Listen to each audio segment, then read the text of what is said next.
You've been told for years that spot reduction is impossible. You can't do crunches to lose belly fat, tricep exercises to lose arm fat, or squats to lose thigh fat, period. But what if there's actually a way to spot reduce, just not how most people think? Today we're examining what's really happening when people finally lose stubborn fat after years of struggle, why the traditional approach fails, and the 3 factors that actually create the results people want from spot reduction. The answer isn't in targeting those areas directly. So what is the answer? Tune in to find out.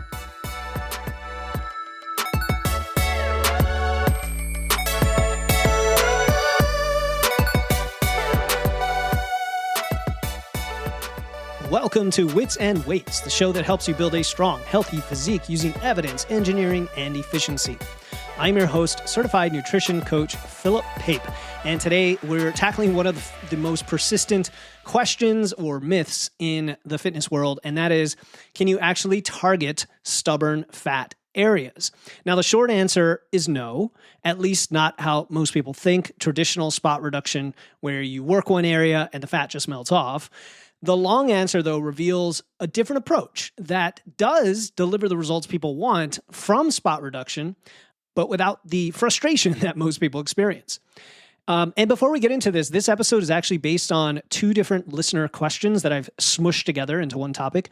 And if you want to send your question in and get it featured on the podcast, whether it's training, nutrition, mindset, building your physique, any of it, just go to witsandweights.com/question and you'll get a personal response by me, by email, and potentially get it featured on the show and a shout out if you'd like. And again, that's witsandweights.com/question. So that's what we're doing today. We're going to share 2 listener questions. They're almost stories about these listeners that capture what most people experience with stubborn body fat, and you might definitely relate to this. The first one is a 58-year-old guy from the Philippines who wrote, quote, "I've been training for a little over 6 months now, and I've achieved both my target weight and target muscle to fat ratio. I've even developed visible muscles on my upper abs. My problem is that my lower abs still protrude with a healthy dose of belly fat. I can't seem to get rid of it." And then he continued, he said, "I don't want to lose more weight as I'm happy where I am, so I'm hesitant to go on extended calorie deficits. I'm also concerned that I may lose muscle if I go on extended calorie deficits. To try to lose the belly fat, I started to do targeted exercises, leg lifts, sit-ups, side pulls, Russian twists, to try to focus on losing the belly fat with no visible progress." And I picked out this one in particular because here's a person who has done a lot of the right things. He's achieved the weight he wanted and the muscle mass and body comp, except he has this stubborn area of belly fat. And men and women relate to this in different ways, but it definitely starts to occur more and more as we get older. So if this sounds familiar, I think that's because it captures what most of us experience. The other listener, and I'm going to address all of this together in one topic. The other listener is Aubrey, who is 41, and she wrote me on Instagram. She said, quote, "I would love to hear your take on trouble areas leaning out more with each cut phase. I think it has to do with continued leanness from adding muscle and maintenance through the year, and then just having less fat overall, and then when I go to cut, it impacts my trouble areas.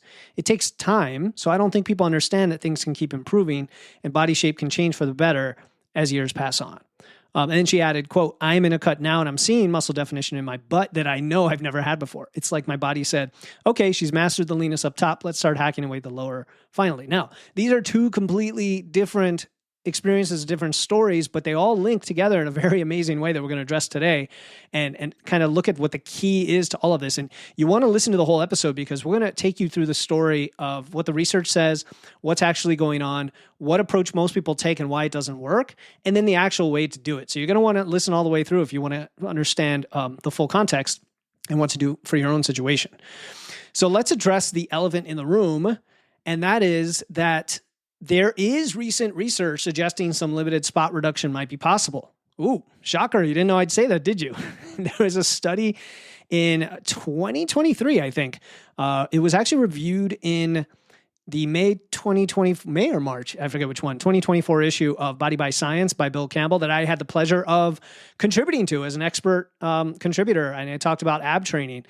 But I want to talk about the study itself. The study found that combining ab exercises with cardio led to slightly more trunk fat loss over 10 weeks. And it's a very tiny bit, but it's interesting.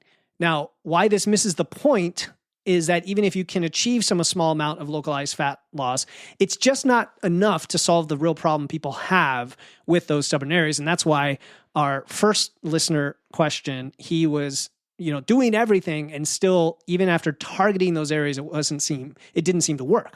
And the real issue is not that you need to target them directly. The issue is most people are missing the requirements for accessing stubborn fat stores in the first place. What do I mean?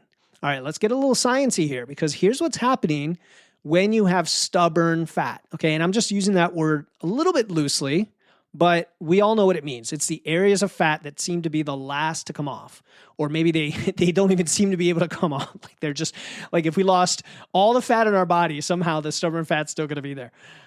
Well, what it is they have more what's called alpha-2 adrenergic receptors that inhibit fat breakdown, and they have poor blood flow. This is very reminiscent of visceral fat around our organs, for example. And this makes them resistant to fat loss even in a calorie deficit. All right, there's a big caveat on that, because we're going to talk about ultimately what it takes. A calorie deficit is going to be part of the solution potentially, but they are more resistant during a calorie deficit. So for men, it's typically the lower abs and the love handles. I feel like for me, it's my butt, so that's just me. For women, it's often the hips, the thighs, the lower body. But, and this is the big but, pun intended, fat loss is still primarily systemic. It's system-wide. Your body mobilizes fat from throughout your body based on your overall energy balance, your hormones, your muscle mass, and your genetics. And the reason people get obsessed with spot reduction is they're looking for a shortcut around the fundamental requirements of fat loss. They want to keep their current body composition and just target the problem area. And I'm not calling you out to our 58-year-old caller. He didn't want me to use his name, so cool, all cool. I'm not trying to call you out as if you're not trying to do the right thing, but it may require more fat loss than you believe. And that's one of the issues. What if I told you if there actually is a way to spot reduce, but it requires a different approach that works with your physiology, and it takes time. It's not just a one and done thing. So let's talk about the different approaches. All right. Our 58-year-old guy from the Philippines is experiencing exactly what happens when you try to spot reduce without addressing the underlying issues. He's addressed a lot of them. So congrats, kudos to him for sure. He is far ahead of where most people are right now. So congrats on that big win to be celebrated. He's achieved his target weight, his muscle to fat ratio, but he wrote in with lower belly fat that he's frustrated with. He doesn't want to lose more weight, and he's trying to target the fat. But the problem is he may not have enough muscle mass in his core to reveal the definition, even at his current body fat level. That's one thing, because if you don't train your abs properly, and that's a key word, properly, we'll get to that, they won't be developed enough to show even when you're lean. Right? And that's independent of genetic differences, because we all have different, not everybody has a 6-pack under there. Some have, 8 packs, 4 packs, different kind of shapes. So that's the first thing. He may not have enough muscle mass. Some people think you do. You said you're at your ideal muscle to fat ratio, but usually it's a lifelong process and you want to keep adding muscle. Second, his overall body fat might still be too high. And that's probably actually where I'd go first in his case, potentially, knowing that he has trained for a while. If you're brand new, I would definitely lean more toward the muscle side of the equation. But his body fat might be too high for lower ab definition, even if his total muscle to fat ratio looks good from his perspective. Lower abs, the lower section of the abs, are typically the last place that men lose fat. And you usually have to get down to something like 10 to 12% body fat or lower to see them clearly. So again, the not wanting to lose weight piece of it comes into here with his fears, because then we have to understand, okay, well, how do we get to that level of leanness if it's not strictly through losing more weight or fat? The third thing here is he's afraid of losing muscle in a deficit, but I think this fear could be preventing him from doing what might be necessary. So if the reason and I say you because I wish I could use your name, but if the reason he is afraid, doesn't want to lose more weight is because he thinks he'll lose muscle, well, that's an easy problem, right? A strategic cut with the proper training to hold on to muscle with enough protein, that's an easy problem. We do it all the time. That's the very definition of a fat loss phase when done properly, is you're going to lose very little to no muscle. So if that's the only thing holding you back, then that's great, because you're going to be good if you're training, eating protein, doing all the right things, right? And so I think overall, this actually represents maybe the most common mistake people make is trying to solve a body composition problem without changing body composition. And again, I know he's saying he wants to improve body composition, but without losing weight. And you can do that. You can do that by building more muscle and then losing fat. That's what I alluded to already. But the targeted exercises that he's doing, they might build some muscle if done properly, but they're not going to spot reduce the fat. And I did allude to training abs, and of course you want to do that, but it's not going to be the only thing. Plus you have to be progressively overloading and actually building that muscle, which we have to confirm that you're doing. So that's the big takeaway in terms of why things don't work. It's if your body fat's not low enough, you haven't had enough muscle, or you're afraid to lose weight to reveal the muscle because of other reasons, like in this case, losing muscle in a deficit. But that's one listener. Now let's look at Aubrey, our other listener who wrote in, because she's discovered the real way to spot reduce. So in her case, she's not calling in out of frustration. She actually wants to share the fact that this can work. And I think that's awesome. And she's done it by improving body composition systemically over time. That's how you actually get the results people want, but it's through a different mechanism. So let's talk about the, I'll say 3 factors for doing this, because this is really the money here is, what do you do? So the first factor is you have to have a foundation. I've said before, and I stole this from someone years ago, you can't sculpt a pebble, but you can sculpt a boulder. And you need to become that boulder first that you can then sculpt down. Aubrey mentioned adding muscle and maintenance through the year. She said that in her quote, in her message to me, adding muscle in maintenance through the year. And I think this is crucial because you can't reveal what isn't there.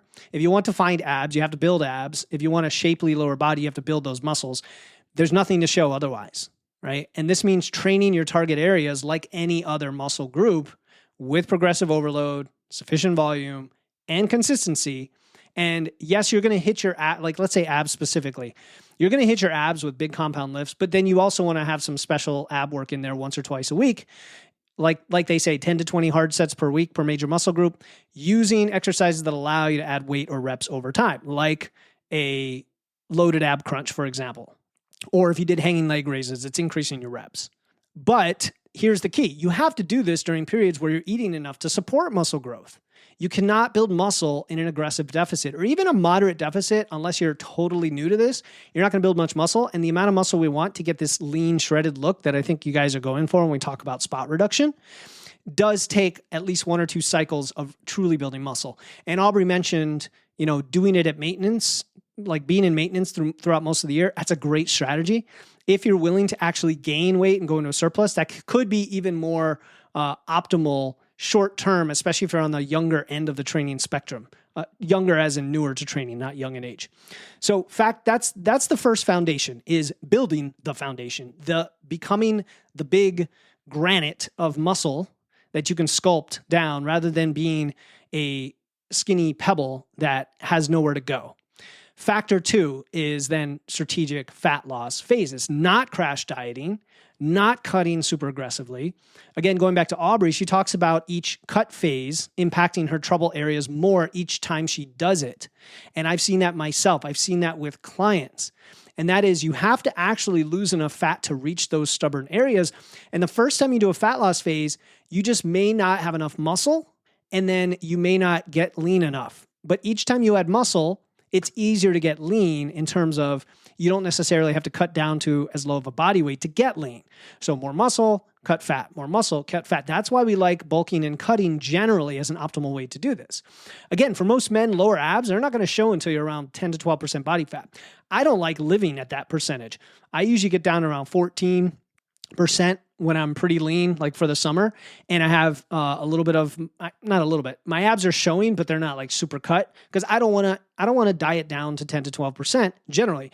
Some clients I have love living around, 8% body fat as men, and to the point where some of them are even afraid to gain weight, and that's a separate issue. For women, lower body definition is going to require getting quite lean. I'm just sorry to say it, to tell you the truth, but it's usually somewhere around 16 to 20% body fat, or potentially lower for women.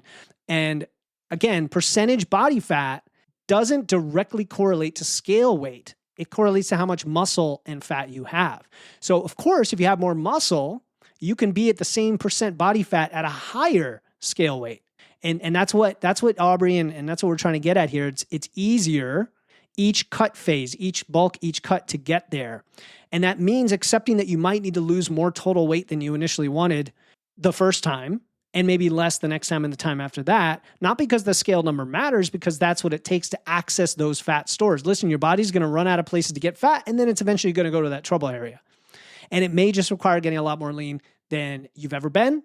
It may also, let's be honest about it, require getting more lean than you want to be, or that is super sustainable for you. And part of that is genetics. It's just genetics, but that's okay.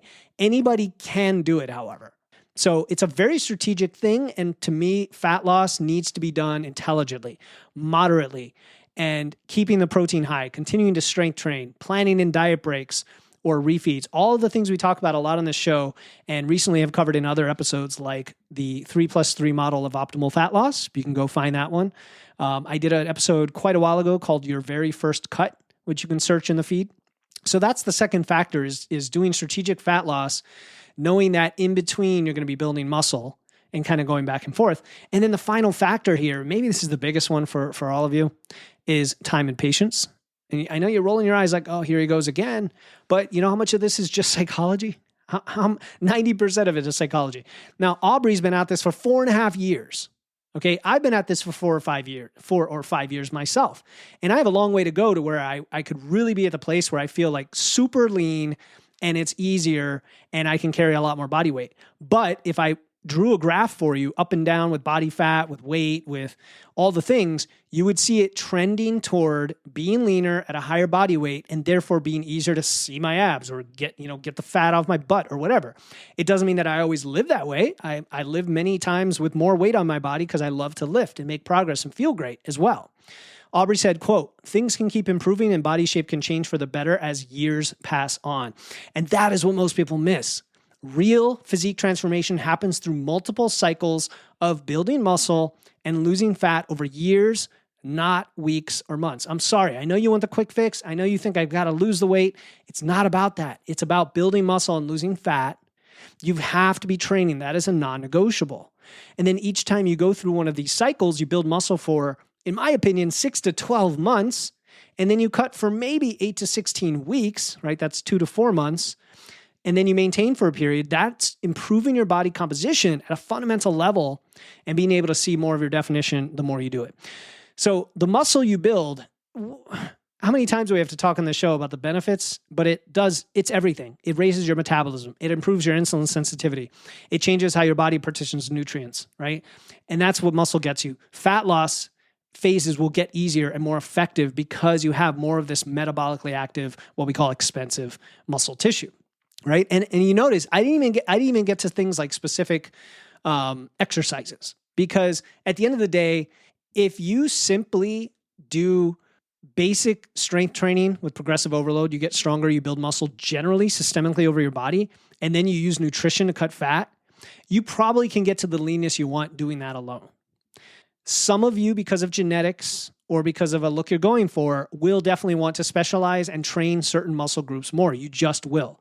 There are phenomena that occur with the body and how it stretches skin, how it stretches the layer of fat on top of those stubborn areas that we're not even getting into here because it's in the weeds, it's in the noise. It's very individual and genetically specific. But if you train, if you build muscle, spend time building muscle in at least a maintenance, but ideally in a small surplus, and then you cut and get lean enough, you'll see it. The one little trick with some of these areas like the abs is for some people, they do need to have loaded ab work, whether that's hanging leg raises, reverse crunches, ab wheel rollouts. What's the other thing? Loaded ab crunches. Like there are plenty of ways to load your abs and make sure to focus on the area that you care most about developing. But all you're doing is you're potentially increasing the muscle mass a little bit, like we're talking, millimeters or centimeters. Like it depends on which one we're talking about, where the real game changer is going to be how lean you get. That's just it. I'm sorry to say. But if you have overall more muscle mass, you could be overall more lean at a higher body weight. And that's what makes it really cool over time. So I think what people really want from spot reduction is to see definition and shape in specific areas.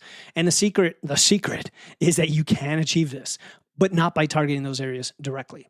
So when you build muscle systematically, when you lose fat strategically, over time, sometimes years, I'm sorry to say it, it just is going to take time, you create what looks and feels like spot reduction. Your trouble areas will eventually lean out, not because you targeted them, but because you've built the foundation that allows your body to access those fat stores effectively, because your body is a system. It is integrated. When you build muscle, you're not just building that specific muscle, you're improving the entire metabolic profile of your body. When you lose fat, you're not just losing fat from one area. You can't even control that. You're changing your hormonal environment, your insulin sensitivity, your body's entire energy management system. And that's why Aubrey, for example, can see changes in her 4th year she couldn't see in her 1st year. She hasn't just lost fat. She's systemically upgraded her whole body's operating system, for lack of a better phrase. Every training session, every meal, every recovery period is programming your body for that long-term lifestyle as whatever phrase works for you: athlete, lifter, healthy person. And when you understand this, then you're going to stop looking for the quick fix, the shortcut, which isn't going to work anyway. It's just not going to work. And then you can start building that foundation. And that's the lasting change you're going for. It's going to take time. And the irony is when you stop trying to spot reduce and you start focusing on body composition, your trouble areas are going to start responding, not because you're targeting them, but because you've created the conditions to access those fat stores. And that's really all it is. So can you spot reduce belly fat?